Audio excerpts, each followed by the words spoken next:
Por ser aposentada, se ela voltasse a trabalhar, ela não teria os mesmos direitos que ela tinha antes.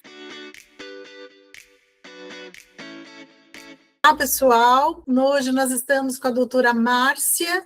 Ela é advogada, graduada pela Faculdade Metropolitanas Unidas, com atuação voltada ao direito do trabalho empresarial e na prevenção de riscos nas relações de trabalho. Olá, Solange. Primeiro eu quero agradecer a oportunidade, espero esclarecer aí algumas dúvidas.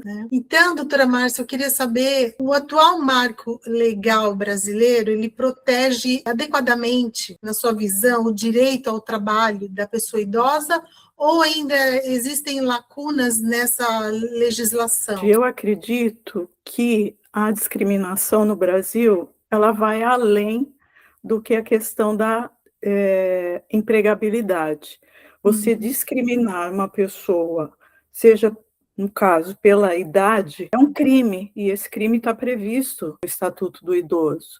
Então, nós temos aí o Estatuto do Idoso, que protege, né, a pessoa 60 mais. Nós temos também a Constituição Federal, que tem vários artigos aí nesse sentido, que proíbe a discriminação por idade. Nós temos uma lei, que é a Lei 9.029, de 95, que também proíbe a discriminação. Essa lei também estabelece a proibição de discriminação por idade, por sexo, enfim. Então, nós temos aí um arcabouço legal até interessante. Só que, claro, tem muitas coisas aí para a gente incluir em questão de incentivo para as empresas contratarem pessoas nessa faixa etária. Esse ano de 2025, nós tivemos em São Paulo 6 milhões de pessoas com empregos formais. Desses 6 milhões, 9% eram 50 a mais. Então, a gente vê que está crescendo timidamente, vamos assim dizer, né, pelo que a gente tem aí de mão de obra qualificada dessas pessoas. São pessoas que têm um ativo, uma experiência muito rica, que infelizmente por conta de uma aposentadoria, vamos dizer, que no nosso país ela deixa muito a desejar em questão de valores, ela tem que continuar trabalhando, né? Verdade. Você já falou um pouquinho, mas quais são os desafios, os principais desafios jurídicos para aposentados que retornam ao mercado de trabalho? Você tem uma ideia disso? Sim, outro dia até uma situação, né, que me apresentaram, uma pessoa que é aposentada e ela achava que por ser aposentada, se ela voltasse a trabalhar, ela não teria os mesmos direitos que ela tinha antes. E eu falei, como, né?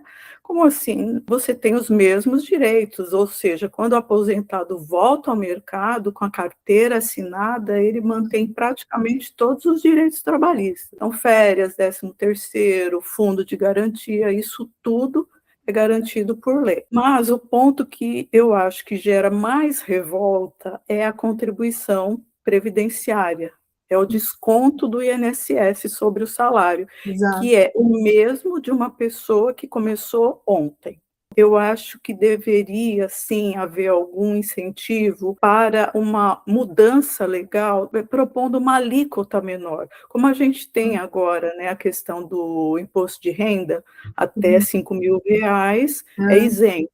Então, alguma coisa nesse sentido, isentar até X e, a partir de X, uma alíquota diferenciada, né? Porque fica difícil para explicar para o aposentado que isso que ele está pagando hoje não vai reverter para ele futuramente, se ele quiser rever o valor que ele recebe de aposentadoria.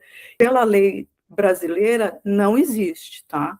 O Superior Tribunal Federal já encerrou essa discussão que havia sobre a questão da desaposentação, então isso tudo já foi afastado. Hoje, a realidade é essa.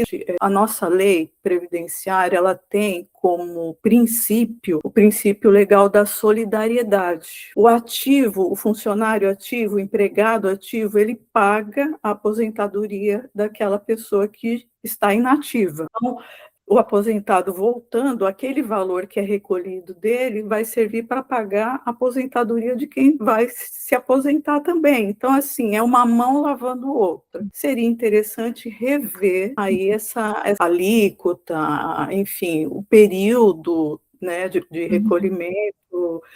Uma alternativa que tem aí, no caso, para o profissional 60 a mais, é migrar para o serviço de consultoria, MEI, pessoa jurídica, onde Uhum. tem o recolhimento previdenciário, mas ele é menor, né? Então, Uhum. assim, é menor do que o encargo que é gerado na folha de pagamento, tá? Uhum. Então, isso seria uma alternativa interessante, né? Até Uhum. porque ele já está numa fase que ele, com isso ele pode, né, ter mais liberdade, ter mais clientes, então seria Tem de mais repente até experiência, mais. mais experiência, né? Então seria Uhum. até melhor. Um fato que muitos, até empresários, desconhecem é que com a reforma trabalhista, né, em 2017, Uhum. nós tivemos uma reforma na lei da terceirização, e pela lei da terceirização, se eu contratar uma pessoa que trabalhou na minha empresa no período de 18 meses, eu estou infringindo a lei, exceto se essa pessoa for aposentada. Então, eu posso contratar um aposentado que se desligou ontem da minha empresa Uhum. como MEI, como PJ, desde que, claro, não esteja fraudando a lei com isso, né? Eu não vou colocar ele como um empregado disfarçado, né? Posso contratá-lo como um consultor, né? Como um assessor para fazer um serviço pontual, uma auditoria, por exemplo, sem problema nenhum. Então, a lei me garante isso. Entendi. Doutora, o fato de o aposentado continuar contribuindo para o INSS sem gerar novos benefícios é justo do ponto de vista constitucional? Do ponto de vista constitucional, é legal, né? Uhum. Com base no princípio da solidariedade previdenciária, né? Que eu te Uhum. falei, né? Cada geração de trabalhador ativo financia os benefícios de quem já saiu do mercado, né? Entendi. Agora, mais do ponto de vista da justiça social, será que é? Então, aí fica a crítica, né? Um ponto de atenção para se rever aí essa questão. Temos aí alguns projetos de lei, viu, Solange, Uhum. avançando nesse É, sentido. Então, pode ser que daqui a algum tempo aconteça alguma coisa aí benéfica, para tá? melhorar, né? Para É, melhorar isso. a próxima pergunta, acho que também você já respondeu. Seria necessário criar incentivos legais para empresas que contratem profissionais com mais de 60 anos? Acho que você falou um pouquinho, né? Mas reforço que sim, tá? E o Uhum. Congresso já está se movendo nesse sentido. Mas deixa eu explicar o seguinte, né? Hoje o mercado ele fala muito de hard skills, né? Que são as habilidades técnicas, né?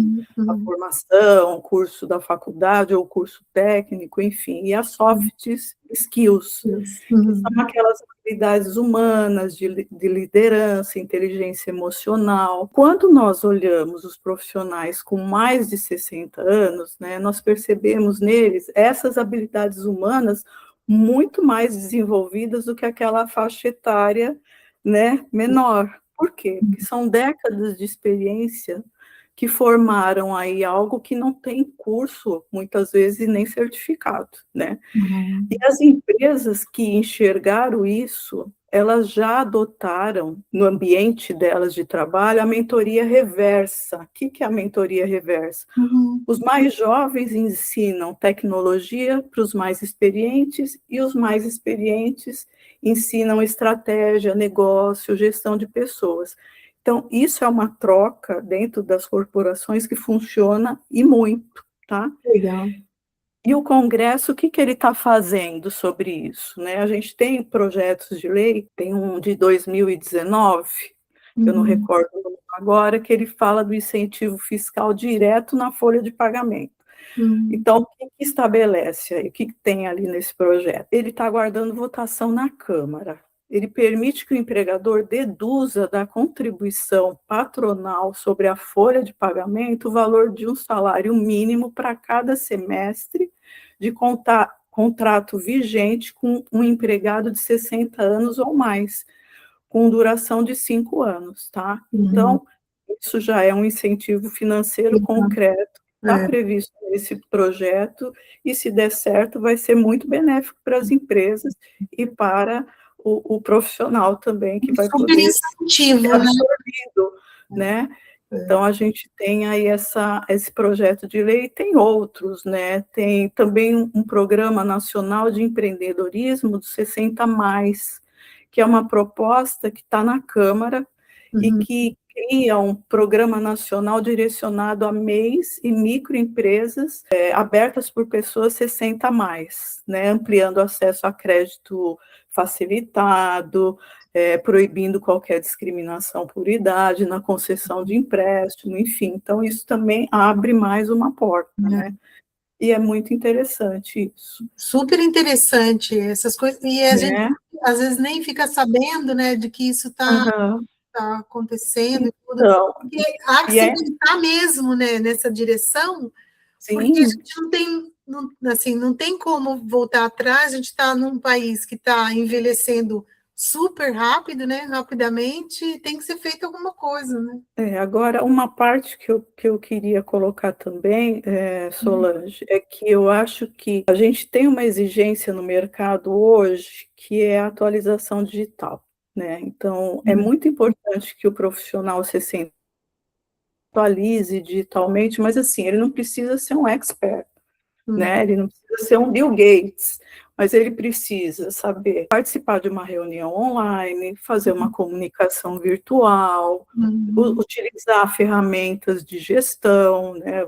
O Trello, né? Armazenamento de arquivos em nuvem. Então, tudo isso é importante ele também estar atualizado para ele poder se inserir nesse mercado, né? Porque, assim, eu acho que o mercado está começando a enxergar isso de outro jeito, o Congresso também está debatendo, vamos torcer para ele ir além, e nesse caso, eu acho que a população tem que exigir, tem que cobrar isso, né? Porque, como você falou, a população está envelhecendo e a gente cada vez mais vai precisar de olhar, né, de um olhar atento para isso, né? E tem uma coisa que nenhuma lei aí substitui, né, que é a disposição desse profissional em continuar, né, e ir adiante. Então, experiência acumulada, eu digo que é raro, e tudo que é raro tem valor. Eu penso assim. Muito bom. E gostaria de agradecer muito a sua participação, muito, Imagina, um prazer. contribuição enorme aqui para a gente. E eu queria também te pedir para dar algum recado, né, para quem está nos ouvindo, está nos assistindo. Se você quiser deixar algum recadinho nesse nosso primeiro episódio de muitos, né? Tomara, vamos lá. Bom, primeiro quero agradecer quem esteve aqui comigo, você pelo convite, né, pela presença, paciência, e espero sim que o nosso país evolua, né, no sentido de legislativo, olhando sempre mais para essa geração que está envelhecendo e que precisa continuar, porque não é uma questão só de necessidade, não, é uma questão de troca, né? Então, enquanto a gente não tiver uma sociedade que valorize o trabalho da pessoa mais experiente, então é uma sociedade que vai deixar muito a desejar. Então, a gente tem que olhar isso com muito cuidado, atenção e respeito. Muito obrigada, viu, doutora Márcia? Muito obrigada. Eu que agradeço, Solange. Obrigada. Seu tempo, muito obrigada. Imagina, obrigada.